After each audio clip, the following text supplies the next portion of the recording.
छ के गर्नु अब मान्छेहरू फोहोर गरिदिन्छन्। एकछिन हामी घरपेटीबाट नै सुनौँ है। हजुर भन्नुहोस् त। देशको यो विषम परिस्थितिमा देश एउटा सङ्कटको घडीमा पुगेको बेला तपाईँ हामी जस्ता युवाहरू यसरी घरमा थन्किएर सुतेर बस्नु हुँदैन। जो जस्तो सुकै अवस्थामा हुनुहुन्छ त्यही अवस्थामा जाग्नुपर्छ। कलम हुनेले कलम लिएर उठ्नुपर्छ, सुतेकाहरू उठ्नुपर्छ, हजुर कापी लगेकाले कापीबाट बोल्नुपर्छ। यो मेरो हाँसो सामान्य हाँसो होइन, यो तमाम जेनजीहरूको हाँसो हो। किनकि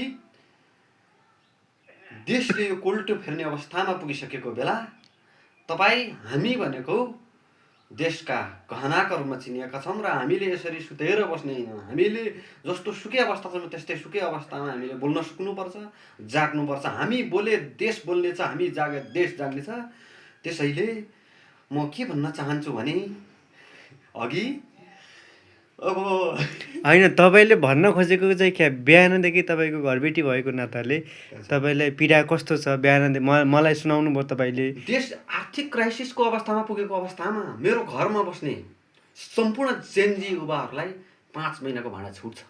हजुर, किनकि म पनि एउटा जेनजी पुस्ताको नागरिक भएको हुनाले र एउटा सचेत नागरिकको हैसियतले म के भन्न चाहन्छु भने म र म लगायतका यस सुर्खेतवासी सम्पूर्ण घरबेटीहरूले जेनजीहरूलाई जुन जेनजीले आँट गरेका छन्, जुन पोलिटिक्समाथि एउटा प्रहार गरेका छन्, जुन एउटा भ्रष्टाचार र व्यथितिका विरुद्धमा जेनजीहरूले एउटा ठुलो आवाज उठाएका छन्,